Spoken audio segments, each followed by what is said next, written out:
se titula Educar en la Esperanza. Y bueno, el planteamiento inicial, y es el planteamiento también del Congreso, es la aportación que puede dar la filosofía a la educación. Y básicamente, dicho llanamente, dicho con sencillez, lo que puede hacer un filósofo para la educación es pensar la educación, o repensar la educación. Y hoy hay mucha necesidad de eso, de volver a recuperar una orientación. Encontramos a la educación hoy en día desorientada. Y la desorientación muchas veces pues es una modalidad de crisis. Hoy cualquiera reconocería que estamos en una crisis educativa, en una especie de emergencia educativa. Nos damos cuenta de que hay cosas que hay que cambiar y que hay cosas que no estamos haciendo bien. Y muchos de los problemas sociales hoy que podríamos considerar de alta complejidad, pues tarde o temprano remiten a la educación. Hay un problema educativo, y el problema educativo además es de décadas. ¿En qué consiste ese problema? Pues es difícil de diagnosticar. Cuando uno quiere resolver un problema, el diagnóstico es muy relevante. Y en ese sentido los filósofos tenemos algo que decir, porque podemos ayudar a profundizar sobre la naturaleza de los problemas sociales y sobre la naturaleza del problema educativo. A mi modo de ver, un asunto muy relevante es que la educación se ha polarizado hacia la técnica. La educación que hoy recibimos es una educación altamente técnica, muy orientada hacia el hacer. Es decir, no somos educados para hacer. Y el hacer es una dimensión humana muy relevante, porque nos permite, va muy vinculada al trabajo, y nos permite transformar la realidad, cambiar la cultura. Y ese es un ideal pues del hombre contemporáneo. El hombre contemporáneo quiere transformar la realidad. Es un modo de desplegar su libertad, y esto es muy relevante. Sin embargo, hay dimensiones más profundas, más estratégicas en el hombre, más allá del hacer. El hombre no se reduce a lo que hace, sino que el hombre es un ser que vive, y la vida no se reduce a lo que hace. No nos educan hoy para vivir, y no sabemos lo que es la vida, y por eso llevamos unos estilos de vida muy disfuncionales. Hay un gran problema en el mundo de conciliación, por ejemplo, trabajo-familia. Claro. Y eso hace que nuestra vida se enrarezca, que tengamos como una doble vida o un rompimiento vital. Por un lado está la vida del trabajo, por otro lado está la vida familiar, por otro lado está la vida social, etc. Y no sabemos cómo conciliarlo, y eso nos pone en tensión vital, y también un problema existencial. Hoy se habla de la pérdida del sentido de la vida. Y en este sentido, la educación en la esperanza tiene mucho que ver con el sentido de la vida. ¿Qué sentido tiene mi vida? Y experimentamos hoy en día un cierto agotamiento existencial, como un cierto cansancio. ¿Para qué hago todo lo que hago? He sido educado para hacer, pero no sé qué sentido tiene eso que yo hago. O sea, llegar al final de la jornada laboral, regresar a casa y tener este vacío de, bueno, ¿y ahora qué? Nomás dormir y levantarte otra vez para volver a trabajar y generar dinero. Es una serpiente que se come la cola, efectivamente. Y tenemos estilos de vida muy disfuncionales. Como señalas, el tema del descanso y el ocio. Trabajamos bajo mucha presión, y luego rompemos ese ritmo de trabajo para descansar, y nuestro descanso es desajustado. Nos tiramos a ver una serie, nos vamos de vacaciones y nos echamos en la playa y no queremos saber nada. Entonces es como una situación adictiva.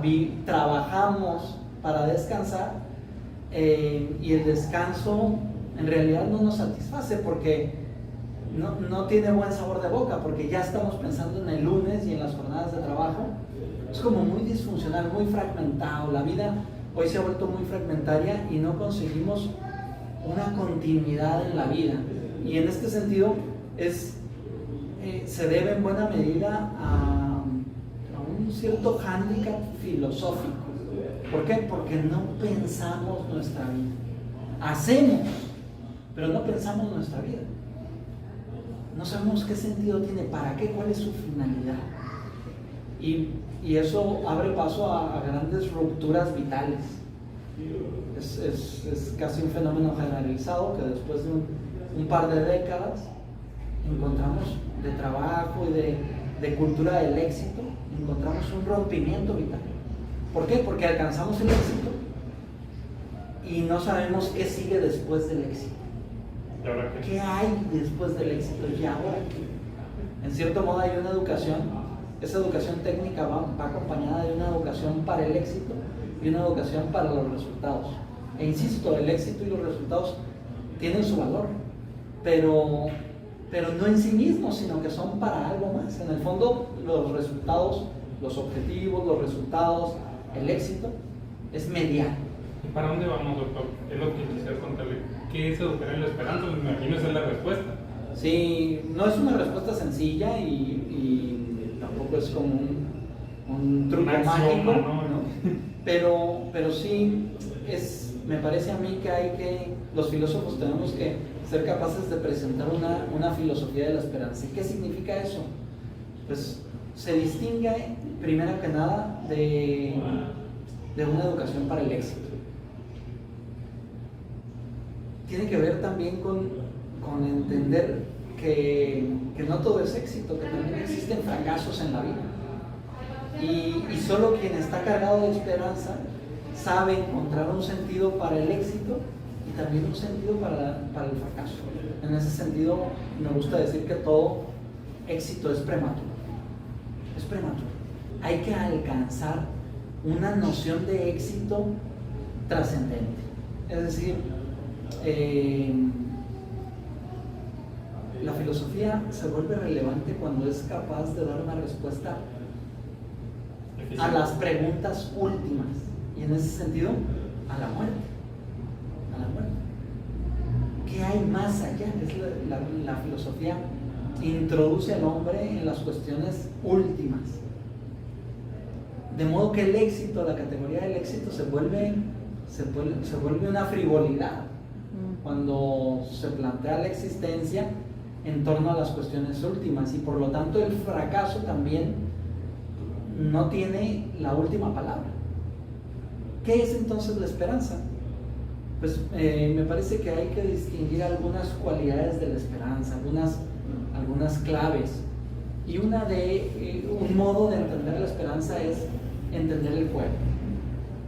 Educar en la esperanza es educar en el juego, entender la vida como un juego.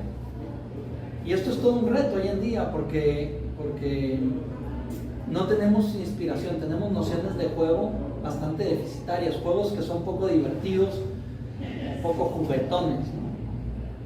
En este sentido, los niños son una gran inspiración. ¿Por qué? Porque los niños son los que mejor saben jugar.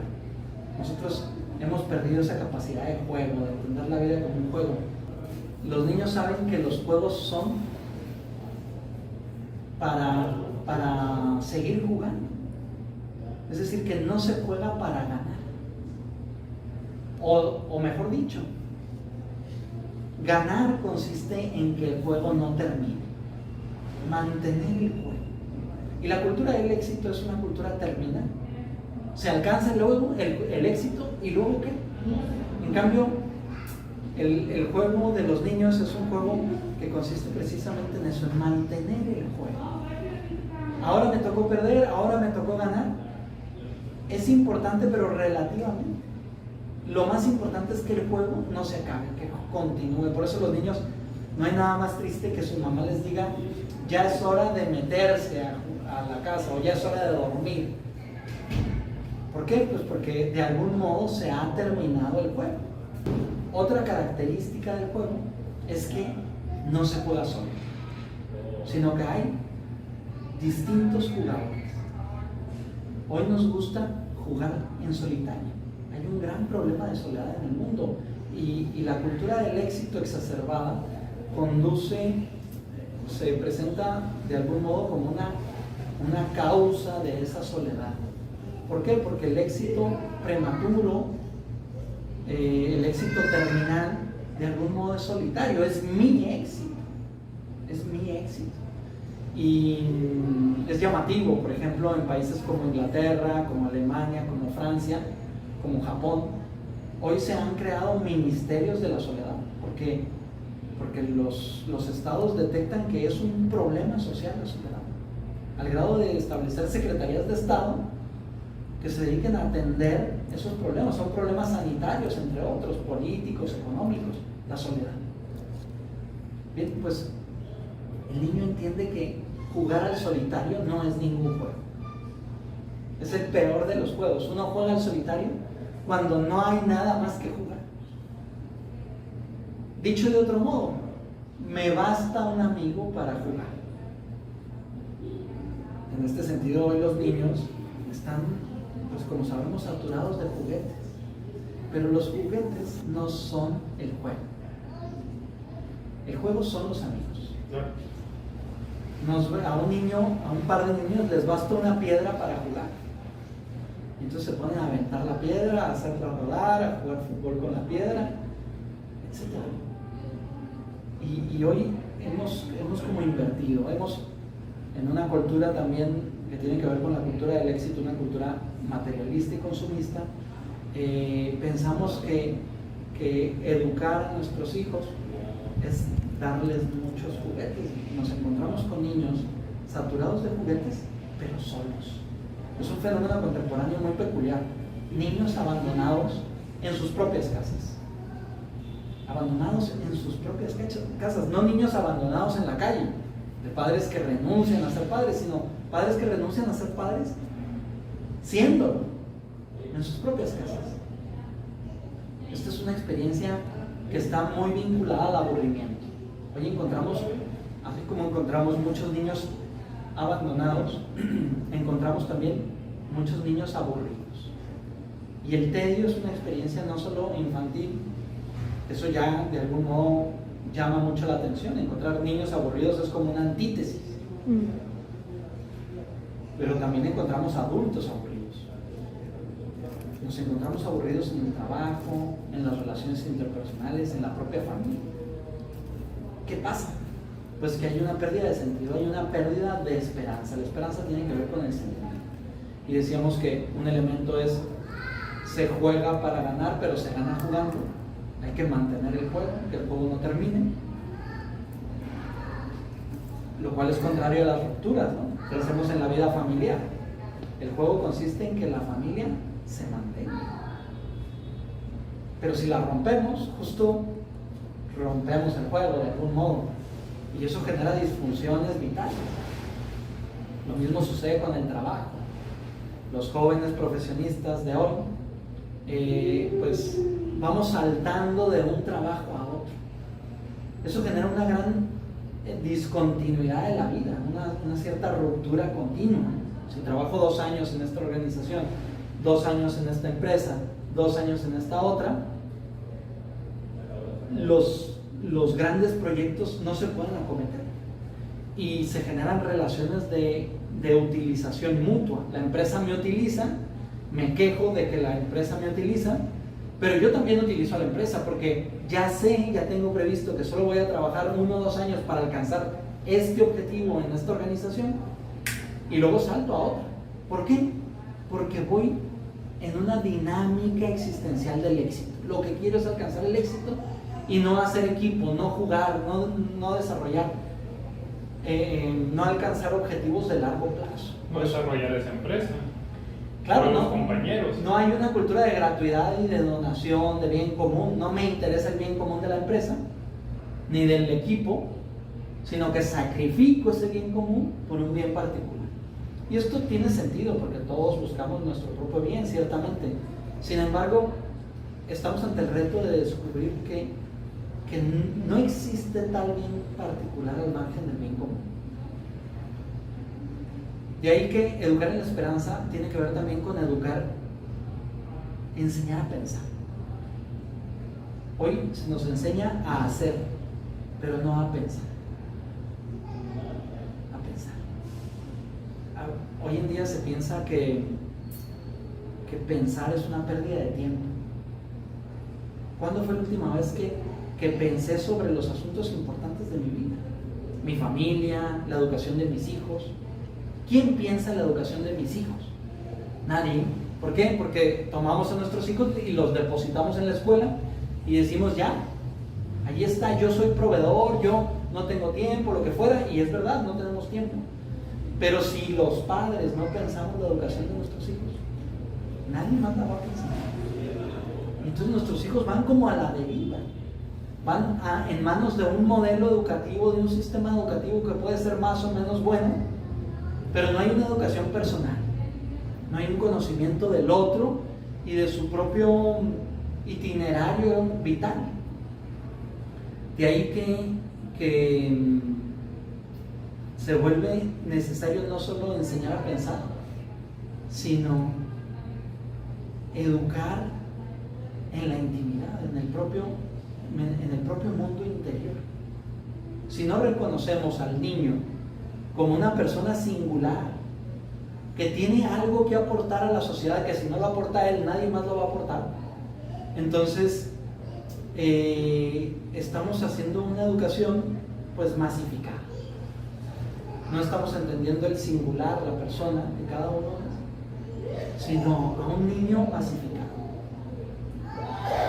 Estamos ante el reto de conocerlo a él y ayudarle a discernir cuál es su propio camino. En este sentido, educar en la esperanza significa educar en el crecimiento espiritual. Hay una dimensión, hay muchas dimensiones hoy perdidas o olvidadas en el horizonte pedagógico educativo. Uno de ellos, decíamos, es el ámbito del pensamiento, pero otro es el ámbito de la intimidad. Nada se nos enseña sobre la intimidad. Se nos enseña a hacer cosas, a tener capacidades, competencias, habilidades, skills, a hablar chino mandarín y a tocar 2 instrumentos musicales, pero poco se nos dice sobre la espiritualidad. Y con esto no estoy hablando de confesiones religiosas concretas, sino de la intimidad, de ese espacio singular, sagrado, donde uno es quien es. Muchas veces las relaciones laborales pues son entre desconocidos. No sabemos con quién trabajamos, no sabemos cuáles son sus grandes aspiraciones, cuál es el sentido de su vida, etc. Porque no provocamos esas conversaciones. Esas conversaciones simplemente no suceden. Y no hay ámbitos de intimidad. Pensamos que la educación se reduce al ámbito educativo, al ámbito escolar. A la instrucción. A la instrucción en una escuela concreta, ¿no? Nos da mucho miedo entender que la educación, primero, es una educación de por vida. Nunca nos dejamos de educar. Y por otro lado, el centro escolar es solo uno más de los espacios educativos. En este sentido, la familia es el primer espacio educativo. Y es donde se nos conoce como somos, donde se nos valora al margen de nuestras habilidades, de nuestras competencias. Y se nos quiere como somos. Y dicho sea de paso, hay que entender que los agentes educativos son múltiples. Tenemos estereotipado al maestro y no encontramos maestros fuera de la escuela. Es necesario hoy saber que todos somos agentes educativos y se requiere de una especie de pacto educativo, de una alianza educativa donde no nos desentendamos de la educación de los demás. Desde la persona de intendencia, de limpieza, el guardia de seguridad, el bombero, el policía, la señora de la tiendita de la esquina, los tíos, los abuelos, especialmente los abuelos, tienen un gran rol educativo, son la familia extensa que dentro de la complejidad en la que vivimos tienen mucho que decir. Creo que en definitiva la educación en la esperanza es una educación en la trascendencia. Y para volver con el tema del éxito, pues el modo en el que hoy funcionan las instituciones educativas es en torno a títulos, a certificaciones, a rankings. ¿Y qué significa esa obsesión por los títulos, por el curriculismo? Nos enseñan a montar y a construir un gran currículum, pero no nos enseñan a pensar y no nos enseñan tampoco a darnos a esa intimidad de la que hablaba antes. Esa obsesión por los títulos, por las certificaciones, es propio de una cultura del éxito. Ya soy ingeniero, ya soy licenciado. Como que se nos certifica y se nos dice, ya sabes. Pero no hay nada más ajeno a la sabiduría que decir que ya sé o pensar que ya sé. Sócrates, como sabemos, es el gran maestro de la sabiduría. Y conocemos esa gran enseñanza socrática. Yo solo sé que no sé nada. Es decir, que la sabiduría nunca es terminal, nunca alcanza el éxito, sino que está siempre en búsqueda. Es muy propio de los niños esta postura. El niño no cree que sabe y por lo tanto pregunta. De ahí la metodología socrática de la mayéutica. Preguntar, hacerse preguntas. Es necesario que hoy los educadores se hagan preguntas, es decir, hagan el trabajo filosófico. ¿Qué es lo que hay que educar? ¿Cómo educar? ¿Qué es la educación? Y también hagan preguntas a sus alumnos. La pregunta central es ¿quién soy yo? ¿Qué sentido tiene mi vida? Y muy pocos estamos expuestos a esa pregunta. ¿Cuándo fue la última vez que me pregunté o que alguien me preguntó ¿quién soy yo? ¿Cuál es el sentido de mi vida? ¿Algo más que quieras decir al público? Comentar también, eres chihuahuense, originario chihuahuense. Pues mucha de la gente que nos ve en tiempo.com.mx, puentelibre.mx en Juárez, chihuahuense, ¿algún mensaje que le quieras dejar? Mira, se podría decir mucho, pero en la línea de lo que me comentas, creo que la sociedad, quisiera insistir en esa alianza social. La sociedad tenemos que poner nuestras mejores recursos a favor de la educación, nuestras mejores energías a favor de la educación, cada quien desde su trinchera. Y en este sentido la educación filosófica es central. Más allá de ir relegando los contenidos y la educación humanístico-filosófica, tenemos que promoverla, ponerla en el centro. Más allá de si uno es licenciado, administrativo o ingeniero y está en la industria, todos tenemos y merecemos una educación humanística. Saber ser especialistas de humanidad, saber quién es el hombre y quiénes somos nosotros. Quisiera terminar con una invitación para valorar este tipo de formación. Estar expuestos a una formación filosófica, humanista, y también promover en nuestros hijos esa formación. No asustarnos si uno de nuestros hijos nos dice, oye, quiero ser filósofo, quiero ser músico, quiero ser historiador. Ser capaces de tener la valentía de salir de esa lógica del éxito, de esa lógica exageradamente utilitaria, para entender que hay mucha más vida más allá del éxito.